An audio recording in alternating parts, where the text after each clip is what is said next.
పట్టం కట్టారు Jubilee hills voter అన్నది కూడా మనకు తెలుస్తుంది. ముందుగా మనం అనుకున్నట్టు మరొక 10 నిమిషాలు మాత్రమే ఉంది. ముందుగా బ్యాలెట్ ఓట్లను లెక్కిస్తారు. హోమ్ ఓట్లు అంటారు వాటిని. దాదాపు 100కు పైగా వచ్చాయి హోమ్ ఓట్లు. వాటిని లెక్కించిన తర్వాత ఈవీఎంలను ఓపెన్ చేస్తారు. ఈవీఎంలలో నిక్షిప్తమైన ఓట్లను లెక్కిస్తారు. అక్కడ 10 రౌండ్లు ఉంటాయి. 42 టేబుల్స్ ని ఏర్పాటు చేశారు. ప్రతి టేబుల్ దగ్గర కూడా కెమెరాని ఏర్పాటు చేశారు. సీసీ కెమెరా రికార్డింగ్స్ ఖచ్చితంగా ఉంటాయి. ప్రతి టేబుల్ ఒక రౌండ్ కి 30 నిమిషాల నుంచి 40 నిమిషాలు పట్టే అవకాశం కనిపిస్తోంది. వచ్చిన కౌంటింగ్ అన్నిటినీ కూడా అక్కడ బోర్డు పైన వాళ్ళు ఎగ్జిబిట్ చేస్తారు. ప్రతి ఒక్కరి నిఘా నీడలో ప్రస్తుతం అక్కడ కౌంటింగ్ ఏర్పాట్లు స్టార్ట్ అయిపోయాయి. కౌంట్ డౌన్ స్టార్ట్ అవుతుందని చెప్పాలి. 7:49 అయింది. 8 గంటలకు ఓట్ల లెక్కింపు ఉంటుంది. జూబ్లీ హిల్స్ లో ముందుగా హోమ్ ఓట్లు ఉంటాయి. మొత్తం 103 హోమ్ ఓట్లు పడ్డట్టుగా మనకు తెలుస్తోంది. ఎస్, మా ప్రతినిధి హేమ లైవ్ లో జాయిన్ అవుతూ ఉన్నారు. Hema, over to you.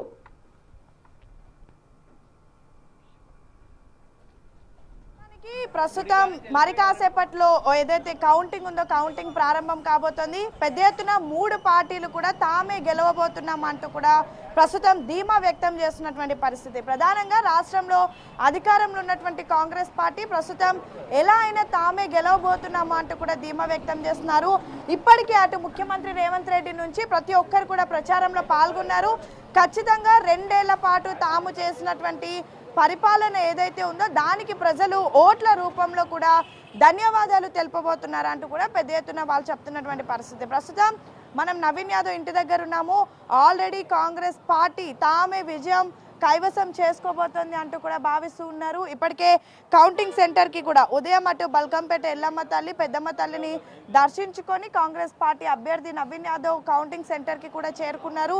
ఇక మరి కాసేపట్లో అంటే 8 గంటలకు ప్రారంభం అయితే ఒకవేళ కౌంటింగ్ ఖచ్చితంగా 2-3 గంటల్లో కూడా ఖచ్చితంగా ఎవరు గెలవబోతున్నారు అనేది ఒక క్లారిటీ కూడా వచ్చేస్తుంది. సో ఆ సమయానికి ఖచ్చితంగా ఎవరైతే ఇప్పటికే 3 పార్టీలకు సంబంధించినటువంటి అభ్యర్థులు కూడా కౌంటింగ్ సెంటర్కి చేరుకున్నారు. తమకు సంబంధించినటువంటి ఏజెంట్లను కూడా ఇప్పటికే దిశానిర్దేశం చేశారు. ఎందుకంటే పోలింగ్ రోజు ఏజెంట్ల పాత్ర ఎంత కీలకంగా ఉంటుందో కౌంటింగ్ రోజు కూడా అంతే కీలకంగా ఉంటుంది. ప్రతి ఒక్క ఓట్ని కూడా చాలా క్షుణ్ణంగా పరిశీలించి వాటిని కౌంట్ చేయాల్సి ఉంటుంది. సో ఈ నేపథ్యంలో ఇప్పటికే 3 పార్టీలు కూడా తమ ఏజెంట్లను కూడా పెట్టుకున్నారు. మొత్తం కూడా దాదాపు మొత్తం 4 లక్షల ఓట్లు కాబట్టి 407 ఏవైతే పోలింగ్ కేంద్రాలు ఉన్నాయో వాటికి సంబంధించి కూడా కొన్ని కేంద్రాలు అంటే 40 ఏవైతే కౌంటింగ్ సెంటర్స్ ఉంటాయో వాటికి సంబంధించినటువంటి మొత్తం 10 విడతలుగా కూడా వీటిని కౌంటింగ్ చేయనున్నారు.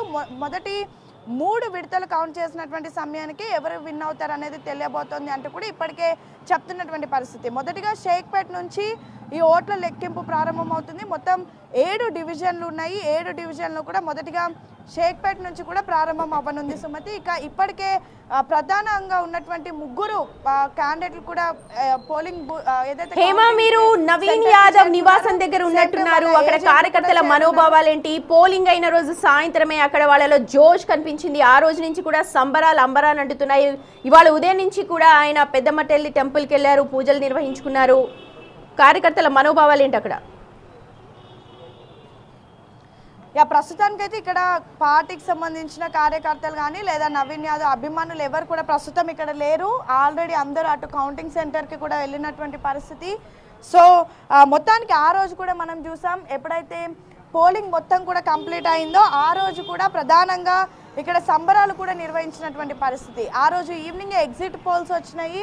అటు అన్ని సర్వేల్లో కూడా కాంగ్రెస్ గెలవబోతోంది, నవీన్ యాదవ్ గెలవబోతున్నారు అంటూ కూడా ఎగ్జిట్ పోల్స్ అన్ని కూడా ఇవ్వడంతో సో ఖచ్చితంగా తమదే విజయం అంటూ కూడా ఇదే ప్రాంతంలో సంబరాలు కూడా చేసుకున్నారు.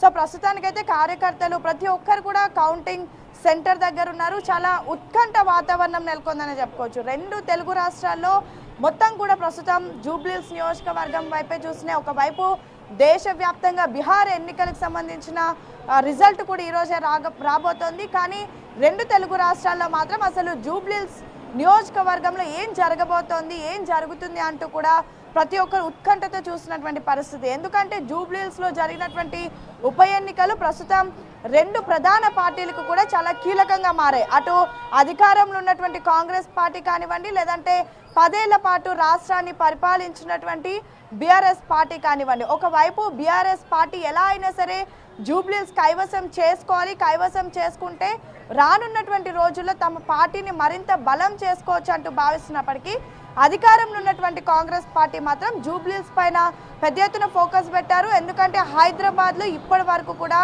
అంటే గతంలో 2023 ఎన్నికల్లో ఒక్క సీటు కూడా కాంగ్రెస్ పార్టీకి రాలేదు. తర్వాత లాషనందిత మరణంతో వచ్చినటువంటి కంటోన్మెంట్ ఎన్నికల్లో మాత్రం కాంగ్రెస్ పార్టీ అభ్యర్థి గణేష్ గెలిచినటువంటి పరిస్థితి. అయితే ఇప్పుడు జూబ్లీహిల్స్ అంటే మొత్తం హైదరాబాద్కి జూబ్లీహిల్స్ అనేది ఒక హాట్ కేక్ లాంటి ప్లేస్. సో ఖచ్చితంగా ఇక్కడ గెలిస్తే మాత్రం రానున్నటువంటి జిహెచ్ఎంసీ ఎన్నికలు కానివ్వండి, లేదంటే ఫర్దర్గా వచ్చేటటువంటి ఎన్నికలు అండ్ హైదరాబాద్లో మోరోవర్ మరింత బలం చేకూరుస్తుంది అంటూ కూడా భావిస్తున్నారు. సో ఇలాంటి తరుణంలో అసలు ఓటర్ మహాశయుల తీర్పు ఏ విధంగా ఉండేది మాత్రం చాలా కీలకంగా మారింది. సేమ్ టైం పదే కాంగ్రెస్ పార్టీ చెప్తుంది ఏంటంటే 2 ఏళ్ల పాటు తాము తీసుకొచ్చినటువంటి సంక్షేమ పథకాలు ప్రస్తుతం ప్రతి ఒక్క ఇంటికి కూడా లబ్ధిదారులకు కూడా సంక్షేమ పథకాలు అందుతున్నాయి. అండ్ మోరోవర్ తాము చేసినటువంటి అభివృద్ధికి ప్రస్తుతం ప్రజలు ఎలా చూస్తున్నారు అనే దానికి ఇది ఒక రిజల్ట్ గా భావిస్తున్నారు.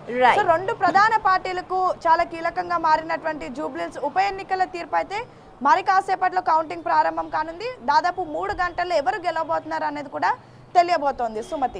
Right Hema, minute to minute updates కొనసాగుతాయి. జూబ్లీ జడ్జ్మెంట్ అలాగే బీహార్ తీర్పుకు సంబంధించి కొద్దిసేపటి క్రితమే నవీన్ యాదవ్ కోట్ల విజయభాస్కర్ రెడ్డి స్టేడియం దగ్గరికి చేరుకున్నారు. చూడొచ్చు, ఉదయాన్న పూజలు నిర్వహించుకొని పెద్దమ్మ తల్లి టెంపుల్ దగ్గర ధీమా వ్యక్తం చేస్తున్నారు. ముందు నుంచి కూడా చేస్తూ ఉన్నారు.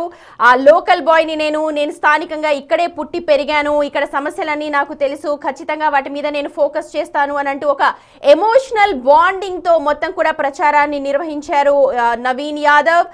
ప్రస్తుతం గెలుపుపై అయితే చాలా ధీమా వ్యక్తం చేస్తూ ఉన్నారు. కొద్దిసేపటి క్రితమే స్టేడియం దగ్గరికి చేరుకున్నారు. ఉదయం నుంచి కూడా స్టేడియం ఆవరణంతా కూడా 144 సెక్షన్ ని కొనసాగిస్తూ ఉన్నారు. ఐడి కార్డ్స్ ఉంటే తప్ప లోపలికి ఎవరిని కూడా అనుమతించట్లేదు. క్షుణ్ణంగా తనిఖీలు చేస్తూ ఉన్నారు.